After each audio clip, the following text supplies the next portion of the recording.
atmospheric contamination, and what they're finding around the world is what many people are calling the chemtrail geoengineering footprint of aluminum, barium, and strontium. These metals match a number of geoengineering patents that were devices to actually designed to spray these metals out of airplanes. They match what geoengineers deny they're spraying, but state they urgently want to spray. Geoengineers now are calling for emergency geoengineering to start as early as 2013. That's in less than 1 year. And what we see in the sky on a regular basis, these long lingering trails that do not dissipate, they spread out and they block their sun, is an express goal of geoengineering programs. We now have an issue called global dimming. The Earth is receiving 20% less sun than it did just a couple decades ago, and that is also a stated goal of geoengineering. So what we found, after we produced the film, we found a number of studies that indicate actually putting aerosols into our sky. These are NASA studies and university studies. And Aaron, I don't necessarily trust NASA, but it indicates that putting aerosols into our sky will temporarily, regionally cool the planet, and you'll notice on warm days when they begin to spray, the temperature below those aerosols drops about 5 to 7 degrees. However, at night, the aerosols act as a blanket, they trap heat, and that's exactly what these studies indicate. So the question really that we've been asked is, why is this happening? So we began to look into many of the agendas, and there are many agendas associated with these programs, but it looks like, and it appears based on our studies, that weather control is one of the main agendas. Now, you say weather control. Obviously, a lot of our audience is well aware of this issue, has done their own research, seen Alex and others talking about it for years. But a lot of other new listeners, people out there, may not realize what a mainstream idea weather control is. Can you just explain briefly the history and how prevalent weather control admittedly is at this point in time? Well, absolutely, and weather control has been going on for over 100 years. They learned, the people interested in these types of technologies learned that putting particulates into our sky could affect where rain falls or where it doesn't fall. It's been used by the military for a number of years, which we'll get into in the interview, but there are companies now that focus on weather control, and typically, historically, they have used silver iodide, so it's been very regional. And ski resorts have used it to get snow when those clouds have been seeded. What we're seeing now, though, is much different because the weather modification, again, was very small programs. They affected just a small region. We now have an agenda to completely corporatize our weather. And what we began to notice in the investigation, about 500 to 700 miles ahead of storms, those are the days where you saw the intense trailing back and forth, when the sky turned into this milky white. And then within 24 to 72 hours, you see these intense storms coming in. So we met with former 20-year weatherman Scott Stevens and Nick Begich, who is a HAARP expert, and he explained to us some of the science, which is very basic behind these programs.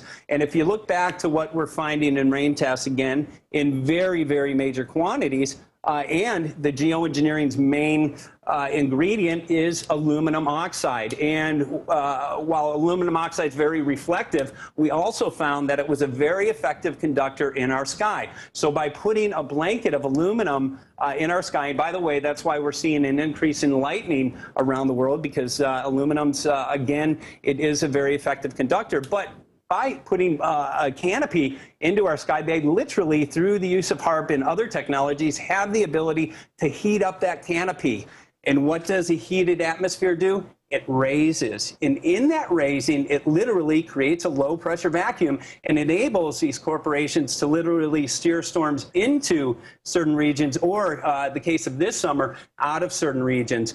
We went back and we also looked at a number of the geoengineers talking about their conference. I went through about 12 hours of footage and found out that one of the consequences of geoengineering programs is disrupted weather patterns. It's ozone depletion. We now have a huge ozone hole above the northern hemisphere. And they state that these programs could disrupt the food supply of over 2 billion people, but I'll get into that in a second. But the science behind this, these particulates are nanoparticles, and they act as what's called cloud condensation nuclei. And again, geoengineers are very open. They state if we start these programs, we will have drought. And the reason is this. The cloud condensation nuclei, when normal water evaporates from the ocean, it evaporates and combines with other water molecules, and when it condenses, it forms a cloud and eventually rains. But when these particulates are introduced into the atmosphere, instead of the water condensing, it actually condenses on these metal particulates and it drifts. And that's one of the reasons why we're seeing drought conditions in California, because the rain that we should be getting drifts over the continental divide. But eventually it has to fall, and that's why we're seeing the intense flooding in the Midwest and then on the East Coast, because again, it does have to fall. Remarkable thing that we've seen this summer, without question, is an engineered drought. A lot of people have been contacting me stating, Mike, you know, they're not spraying over California. I think they've stopped the program. So we started looking at satellite, and what we noticed, the entire Pacific, all summer long, from the equator all the way up to Alaska, is completely covered by aerosols. And what this does, a couple of things, again, going back to the basic science, it prevents the sunlight from hitting the ocean. So we're not getting as much evaporation, which forms our clouds. And then the evaporation that does occur, again, instead of falling as rain, it actually hooks on to this metal particulate and it drifts. Interesting, Aaron, I was in the Midwest. They're having an intense drought there. And when storms and when rain was in the forecast, I would go outside and I would watch the storms, and we'd see the storms starting to build, and these big cumulus thunderheads would start developing, and then the planes would come, boom, back and forth, literally seeding these clouds. And within about 45 minutes, we would see the clouds collapse and the moisture would drift and it wouldn't rain. So again, definitely an agenda to create droughts. What we found, and hopefully we'll get into in the interview, is there are many agendas, many corporations, many individuals that benefit both financially, and there are a lot of political agendas that can be used by weather control, weather modification. Well, we definitely want to go there, but I just want to point out you're already saying this isn't just well-meaning scientists who think they're going to fix the earth and haven't considered all the risks that are there. These are people who know the risks and are willing to implement it on purpose, knowing this is going to happen. I mean, that is total bombshell, and no one's stopping them. There's no informed consent. There's no public dialogue other than this flimsy pretext that it has to do with the global warming issue.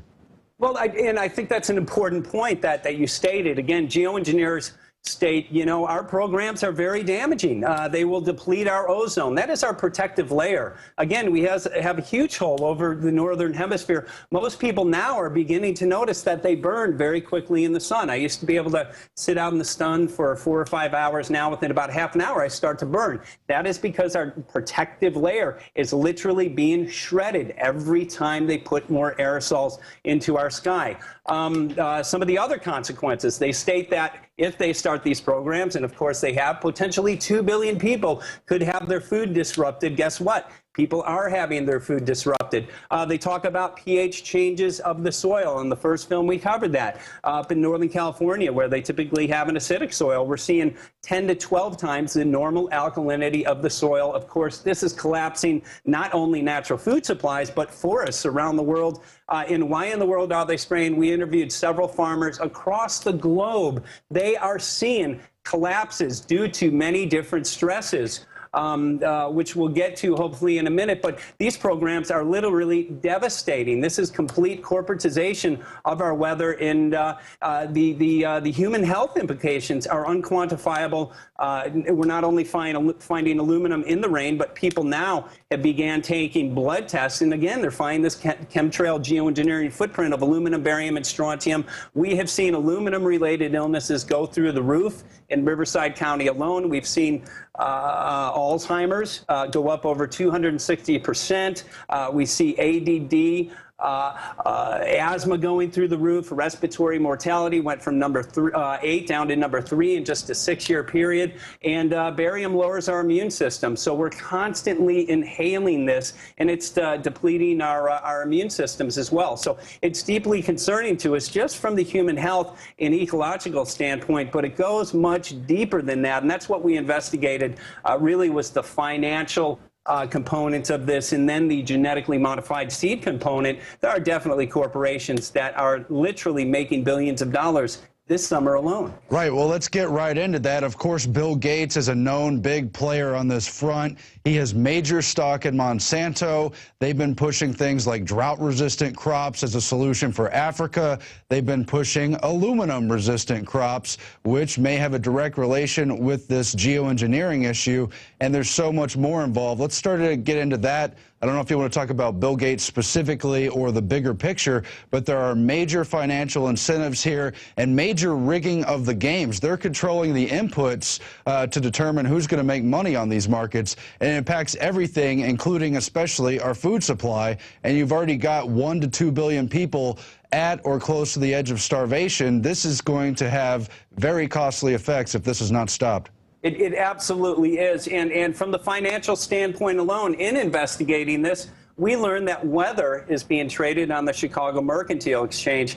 And I'm going to say that again because my mouth dropped when I learned this. Weather is being traded on the Chicago Mercantile Exchange. Weather is being traded, yeah.